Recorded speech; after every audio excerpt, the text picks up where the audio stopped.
But anyway, we're going to start with the NFC East and start with the New York Football Giants, which they look like they're going to just they're just primed to have a really good season. And when I say that with the utmost sarcasm. But I do believe that they're going to be improved. It all depends really on Saquon Barkley and how they can get him going.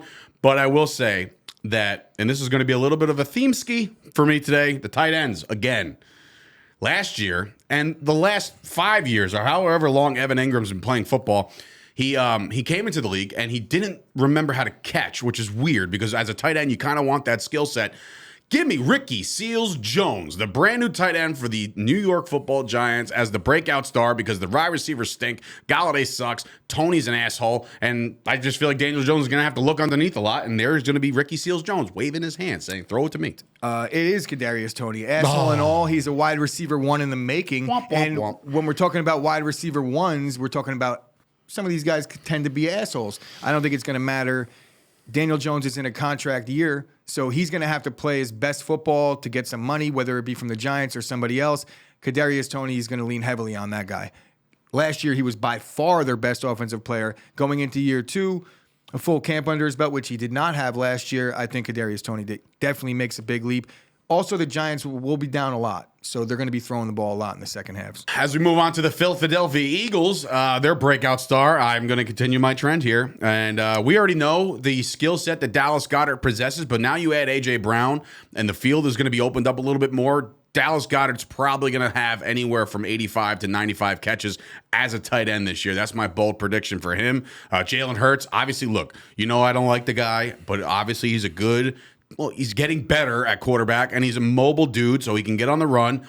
Dallas Goedert and him had a good rapport last year. They add one more year to that with camp and stuff. I feel like Goddard's going to have himself a great year, and I wish the Cowboys would have drafted Goedert once upon a time, but that didn't happen. Guy that I'm picking for this specific thing is because of all the other guys that I mentioned right there. There's one guy at the center of all that, and it's Jalen Hurts. He was already, I think, a top 10, maybe top 5. You love some Jalen Hurts, man. I think Jalen Hurts is a lot better than you're giving him credit for over the last. It's very hard for me to give credit to Jalen Hurts. Not really. Yes. I mean it is. It's like me saying, like, Daniel Jones is going to take the next step. Like, he's not. Well, I feel like I see him twice a year. I feel like if you're going to sit and talk sports, then you have an obligation to at least call it. Told me, take the bias out. Let's see how much he rips all over the fucking NFC North. Well, I sit here. If you ask me who the best receiver in football is, I'm going to put like Justin Jefferson in the top 3. I'm not going to sit here and say he sucks. It's a realistic thing. You know, like you got to look at it realistically. I don't. Okay, and I gave you Dallas Goedert. That's what I give you the tight end because I think that Jalen Hurts is going to be looking for tight end. Jalen Hurts will have better numbers this year than he did last year because of all the new weapons. Devontae Smith coming into his own, another year with the offense, and the head coach a little more confidence. So it's Jalen Hurts for me. Speaking of my beloved Dallas Cowboys, I'll just say something off the cuff here. I won't. Everybody's going to be like, well, he's probably going to say Zeke, or he's going to say Dak, or he's going to say the next receiver, CeeDee Lamb. I'm flipping to the defense, baby. I'm flipping all the way to the defense. And what you're probably thinking is he's going to take Micah Parsons again to have a breakout, which already did. So that wouldn't make any sense, right? I would say DeMarcus Lawrence is going to be back and better than ever this year. He will be. My breakout player for the Dallas Cowboys on the defensive side of the ball is somebody on a 1-year contract because they were literally about to get rid of him. They've been saying that the linebacking core is bad in Dallas. Outside of Parsons, they just didn't know what to do, so they brought back Leighton Vander Esch. Leighton Vander Esch, when they drafted him, he was a fast, side-to-side linebacker. He's got some neck issues. When you have neck issues, that's one of those things that'll take you out for years and maybe even your career. This year, this kid's going to right the wrongs, okay? The kid came up playing 8-on-8 football. A lot of open field, okay? So I think Leighton Vander Esch silences a lot of these critics this year as far as the Cowboys linebacking core outside of Parsons is going to be no good. I think Vander Esch has a good year, and I'll consider him the breakout player because everybody else on the Cowboys defense right now is legitimately good. The defense is going to be good. Dan Quinn got brought back. I think they're going to be all right. Leighton Vander Esch is my guy. LVE, let's howl. With my obvious opinion on Zeke's steady decline and the way the offense looks with Pollard on the field, I do think that there's a health issue potentially with Pollard being able to actually shoulder more of the load. So I think Zeke is still going to get a lot of carries, but Tony Pollard, I think, has to at least touch the ball 50 more times than he did last year. So I think he touched it 130.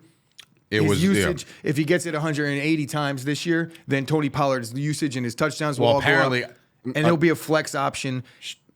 I won't go to the defensive side because I think their defense is really good, and I think even if Van Der Esch, I don't think Van Der Esch will stay healthy. That's that's been a story. problem. And if he can, then yes. If he's on the field, he will the be guy's really a tackling good. machine. He reminds me of Sean Lee a lot. I don't want to say a rookie because he's not technically a breakout player, but I think Jalen Tolbert is going to be the surprise for Dallas's offense. Hell yes. I interviewed him on draft night. And Tony Jalen Pollard, Tolbert. Shout Tony out to you, Pollard dog. out of all the players that were on the team, you would expect it to be Tony Pollard, but it might just be CeeDee Lamb with Amari Cooper gone. Is this the year that he makes the leap? We'll find out. Let's Sign go with him the up. Washington Redskins football team commanders, Snyders. I'm going to say none. Nobody has a breakout season on the Washington Commanders. I said none.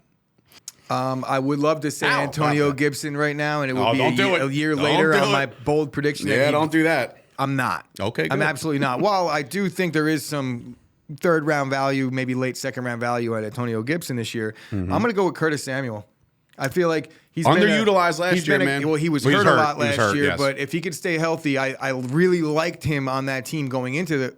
Obviously, you guys all know about because Dave doesn't let anybody fucking forget it. I thought Washington was going to be really good last year. I didn't say it. I was willing to forget it. They weren't, but this might have something to do with it. Are you talking about when you predicted them to win 12 games? I am, but bro, Fitzpatrick got hurt week 1. My this prediction is true. Your went prediction went out the window. You and AJ just kumbaya the rest of the year.